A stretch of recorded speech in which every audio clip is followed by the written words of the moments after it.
We have now the Latvian Minister of Finance, Minister Dana Reizniece-Ozola. Did I pronounce it right? She's here to say a few words. And did you load the file? Yes, it's on here. All right. You're welcome, and the podium is yours. Good afternoon, ladies and gentlemen. Since I'm a politician, not a space engineer, my presentation is going to be a little soft, if I may say so, because the topic I have to present here is the space industry in Latvia. So I'm going to give you a little context on why space and how far we have got into the space industries here in Latvia, and giving a small example of our own first satellite, Venta 1.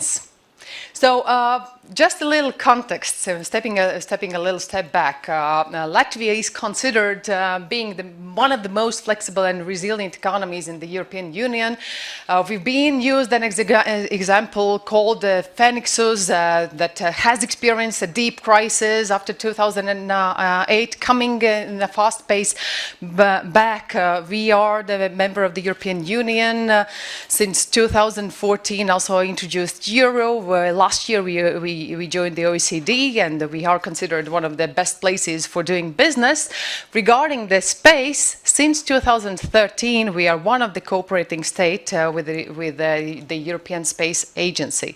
If I would like to continue this way, I might count a lot of positive things on Latvia, but I would like to touch upon several challenges that we still see in our economy, and that comes very well within the context of space. Why and why I see that space industry might help and will help us a lot. So if we see, we are one of the fastest growing economies currently as well. The estimated growth rate is actually reaching 4.7% this year, which is one of the highest in the European Union, and the fastest in the Eurozone. But if we look deeper into the growth factors, what we see is that yes, export is now currently one of the growth factors, but the main aspects ensuring the growth, it is really the consumption, which is not the sustainable way to base the growth on.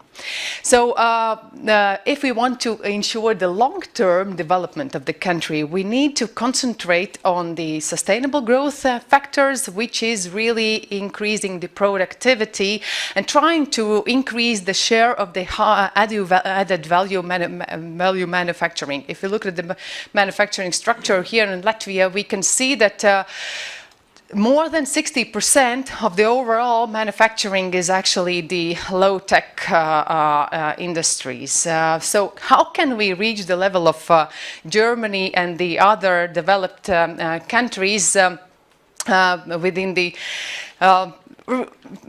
the foreseeable future? Even with the 5% growth rates, we can see that it would take some 40 years for us to reach the average living standards of the European Union. Still, we are the members of the European Union, and you know that the people here want to live at the standards the European Union require.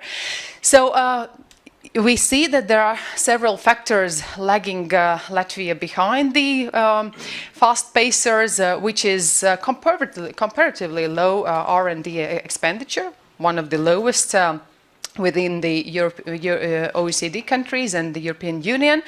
We also see that the people themselves, when they start their active working life, they do admit that their preparation level is comparatively low, so we need to improve our educational system.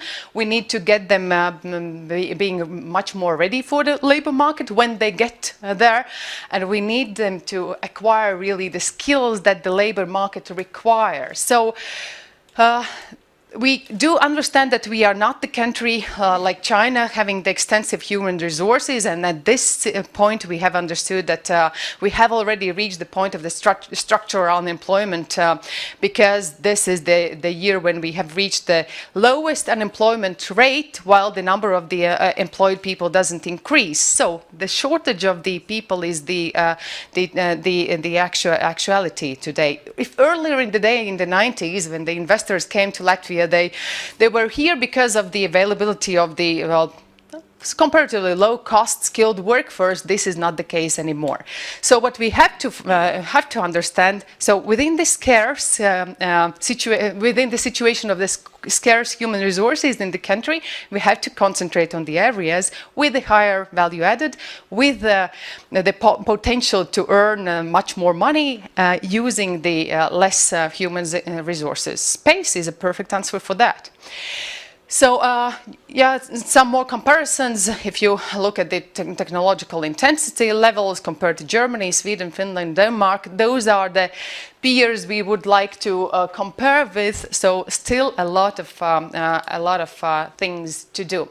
We have been announced being the top performer of this year by the OECD.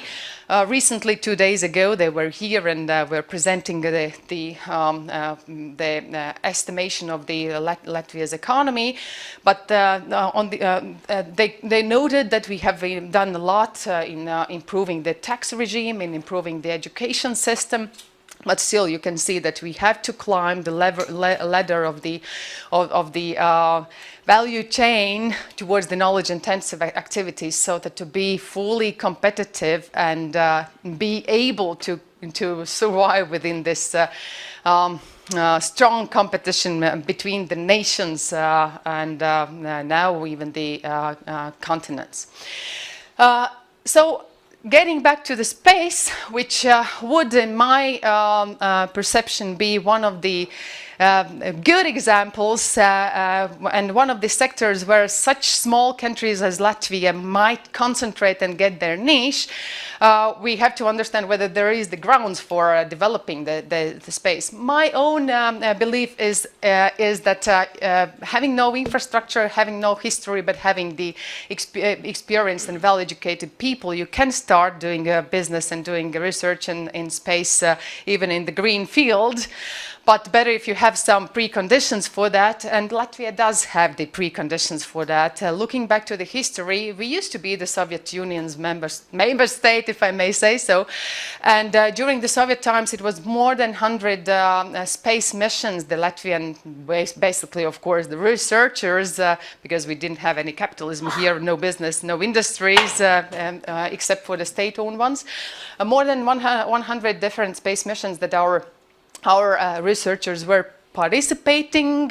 You know, the Friedrich Zander, the well-known name in the space world. He's also actually coming from Latvia. We used to be especially strong in the in material science and in the engineering, as well as our astronomers used to be strong and still are carrying out the deep space research. Our current Latvian space industry's development strategy does estimate the modest development of the sector, but in my view it is very important, since every step done into within the space industry does have the multiplying effect. The experience shows 4 to 7 times, and does have the spillover effects to the other industries. The first steps made in the space sector does give the boost to the educational institutions. They are now ready and still continuing to develop the space-related education. The companies do acquire the knowledge of participating in the ESA tenders, in the competitions, in the contests. So step-by-step approach, but it will give the boost to the economy.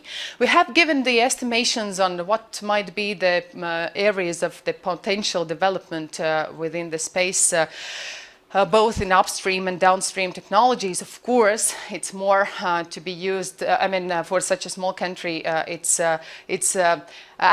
always advocated to go more in for the downstream services and developing the different applications using the existing infrastructure, but still there is the potential also in the upstream, like ground station system and networks development and other areas. Of course, there is observation for nature resources management, for geodetic and land surface monitoring and navigation, and also give the potential for future and already existing developments. So just to show what the capacities are here, I think it's best to use the concrete examples, and in this case I would refer to the currently developed and projects within the ESA contest. There are 27 different projects supported by ESA within different areas, both implemented by the research institutions and the industry. So just to name few of those, the Riga Technical University is working on the development and validation of methodology for assessment of damage resistance properties of sandwich structures for European space sector. The Ventspils University College and University of Latvia is developing the ground station capacities. The Institute of Wood Chemistry, that used to be one of the flagship players during the Soviet times, is still continuing to work in the isolation materials together with the international partners like EADS Astrum and the others. And the industry as well. They have found their little niches, like development of the Merkur circuit boards for different applications in space. Institute of Environmental Solution is implementing the simulations, image simulations for Sentinel satellites, Baltic Scientific Instruments, Eventech also developing their high-tech products already sold worldwide. Few words on our own satellite project. It was started back already in 2008. That was an idea, a joint idea of Ventspils University College, Ventspils High Technology Park, and University of Applied Sciences in Bremen. One of the co-authors of the idea, Professor Yuri Žagars, is sitting here in the front row. If you have any further questions on satellite, you can question him. But the main idea was just to give the specific project not only for education, which is the basic idea of the project, of course, but to give the first impetus or impulse for the industry as well, showing that yes, the space is becoming much more available to the industries, to the common people, because it's becoming cheaper, smaller. That's also cheaper. So we were traveling all around Europe trying to find the best partners, United Kingdom, France, different other countries. Germans seem to be the most suitable mentally, because you know, during the early 90s, when we regained our independence, a lot of brain drain happened here. And all those scientists that did want to continue working in science, they were preparing the televisions so that to earn money and afford working for the science, but they did survive. Some of them left the country for teaching, and some of them never came back. But this has the good side of the story, because we have the focal points or the contact points all over Europe. And regarding Bremen, Indul is calling the man holding the first prototype of satellite. He is a Latvian working for OHB, working at the university, and really being the partner in the project since the very beginning. The project over the time, it has been developing. The first first model of Vanta Viens, since it's very expensive to launch it, we were trying to make it as compact as possible. It was 5 kilos heavy. Then it did grow because of the delayed launch. We didn't have much to do but waiting and trying to improve the satellite, and the contents as well was changing. You can see that back in 2009 and 10, there were the photo cameras. There were the AIS receivers put on, the transceiver for radio communication, and the ORCOM satellite communication model. We did have the agreement with the Swedish company Microtech on testing their plug-and-play model, which was later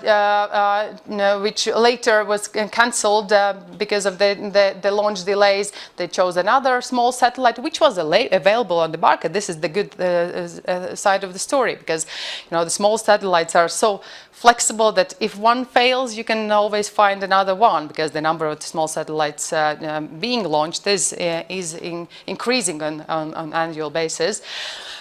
You can see that visually it also had the modifications. We had a lot of experience where all the students were and the teaching staff was involved. It was the frequency coordination, which was not an easy task to do here in Latvia, because Latvia had never launched the satellite. And when we asked how much does it cost to coordinate the frequencies here in Latvia, the government said, we have to think about that, because back then I was not still in the government, because they didn't have the price list for the satellite communications. So it did have the impetus not only to the education and the real business and research, but it did gave the positive impetus to the policy making process as well. So the government was forced to think of these issues and think of the legislation, and at least making the price list. So finally, in 2015-16, we did have the launch agreement. The satellite had developed and reached its final design. This year, right day before the midsummer, the satellite was launched by India's PSLV vehicle. Which was the good side of the story, did actually work. We got the first messages already a few minutes after the launch. All the indicators showed that the satellite is alive and kicking. There were some problems of the extensive satellite rotation that the students and engineers in Ventspils University College is trying to still solve, but we've received also the first beacon text where you can see that the special thanks goes to Yuri Zhagars and me myself as well. But besides the positive facts of giving the signals, of course, we don't have we do remember the major mission goals of Vanta Viens. The first and emotional one, but in my case, I do believe that that's very important, because of the positive image of the industry of itself. It is the launch of the first national satellite. I mean, that does give the motivation for the students to study, not only within the process, because within the satellite building process, we did have the groups of the students sent to Bremen. We did organize the summer schools where a lot of students were coming here, studying the programming, studying the engineering, acquiring the important skills. I mean, 90% of them would never work for the space industry, but this is the way how they did learn the practical skills necessary for all the other industries, whatever they choose, starting from programming to electronics or whatever, whatever value-added area that we want to develop here in Latvia. But what the other goals is really using the satellite as the test platform for ground station services being developed in Ventspils. We do have the two big antennas in Ventspils.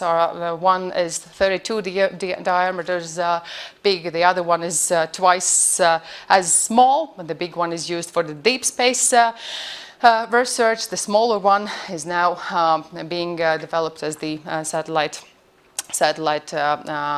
ground station. So the practical skills would now being improved using their own satellite. AIS data collection for Earth observation, environmental monitoring, logistics and security applications, and another mission goal is to test the use of the space-based systems for LEO TTC services, which we can see is operating well. The satellite is using the Orbcom existing network for the communication, since we do have only 2 ground stations, one located in Ventspils, another one in Bremen University. It's a very convenient way to communicate with the satellite through the Orbcom system on the continuous basis. So that was a short presentation from my side. All the time has been passed already, but I would be happy for the questions if there are any. Thank you for being here.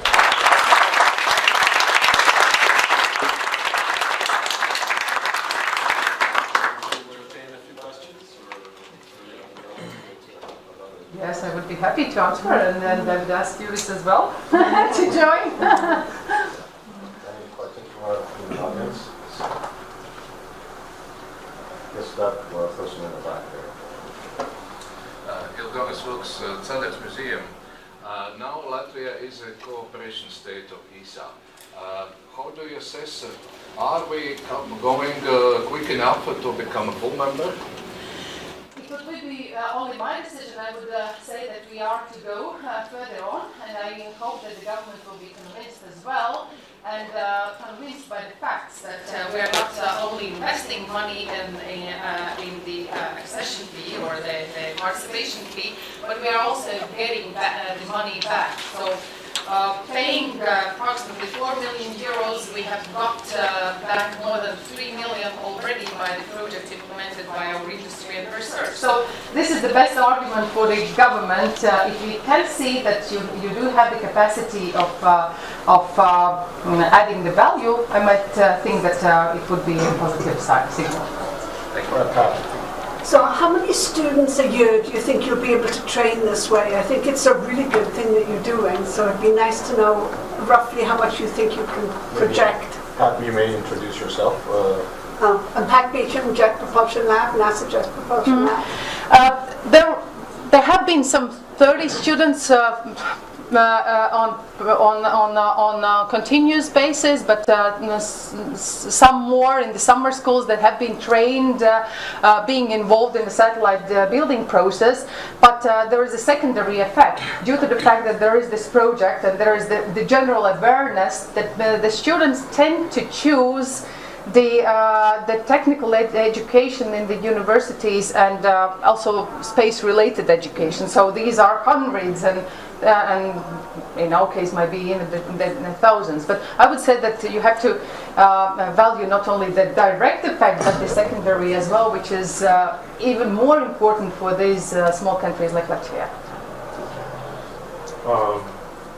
Since I've given you several times, I'm going to let the others get it. Are there plans for Venture 2 and the whole program coming along? Are there any? We are ready, but we have no precise plans for a moment. Yeah, but the next step has been done. The first step has been done, and as the Chinese say, the first step is the beginning of the long road. So hopefully there is the Venture 2 and the others. But at this stage, I think it's better to concentrate on the usage of the existing satellite, so that the students could learn this satellite signal processing, and then we think of the next. One other thing is, I'm from NASA, also in the United States. We have what's called the NASA postdoctoral program. A number of nations, Germans, French, British, use it. They come and work with us for 2 years, and they're paid, and they come back to their home country, and there's a transfer of knowledge and expertise. Maybe you might encourage your students to benefit from that program. Thank you. Thank you. Okay, I think one last question. Hi, thank you. the Reizniece from the space. You mentioned the communication, getting the radio license. The two questions, that's the OCOM, I think that's meant for the space ground communication. That's the difficult to obtain the license for the space-to-space communication using OCOM network. But no, it's cosmos communication. We are using because ORCOM communication to have a possibility to get the telemetry data from every point of the orbit, because we have only two reception stations in Ventspils and in Bremen, and so when it's not flying, and at the beginning it was very hard even to identify, because the launcher has launched several tenths of the satellites, and there was no precise identification, and we have been able to communicate with our satellite already in 20 minutes after the launch. The license, I don't know how it was regulated, because this part was resolved by the German partners from Bremen. It was basically the good relationship between between ORCOM and our German counterparts that ensured the possibility of using the space-to-space communication. Yes, because this activity was rather long. We have worked with the satellite preparation for 10 years, and we have changed the people from Latvian side. But from German side, it was always the same person, Indrulis Kalniņš, who was the technical director and who is the primary person of this project. Thank you. Yeah, I really like that idea because it's quite efficient to be directly not having ground station and use existing. Yes, but it's relatively expensive, so it's suitable for the minimal amount of data. So for this telemetry, to understand the condition of the satellite. The rest we are also But using. getting the permit and the frequencies, that was the challenge, as far as I know. That you posed a very direct question, yeah. So, but I had to find out what was the secret. How did we manage finally? Thank you. Okay, I think I'm going to give you one last chance. He's been raising his finger, and so it's going to be the last question. Can you say any possibilities of cooperation between Baltic states, not only how to say competition in the sense of satellites and so on? I think the first and most important thing is that we do have the positive competition. So I'm pretty sure that Lithuanians would not come to the idea of building their own satellite if there wouldn't have been the Latvian and Estonian ones. And within the satellite building process, our students do already cooperate. Some of the most talented Latvian guys who have been working on the satellites are actually now living in Tartu, in Estonia, because they got involved in the satellite building process.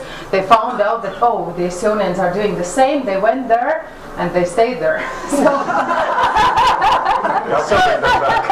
Cooperation is already existing. Our best guys, they are in Tartu. The Indians recently launched 100 plus CubeSats, and some of them came from Peru. So I think nations, whether they're small or large, cannot be staying outside this general movement. And so I encourage you to continue doing that. And we learned a lot from them, from the Estonians, for example, as well, in the frequency coordination, because we started with our S-band, with our satellite communication, which is a heavy process to do. So their advice was just start with the amateur frequencies. We thought, okay, that's not a bad idea, and we did that. The last remark, our 6 years of coordination of the frequencies, our frequency has been delivered also to one French satellite which was on the same booster. And they have taken money from both, from us and from the French colleagues, and delivered the same frequency exactly for two satellites. Okay, all right, thank you. One last time.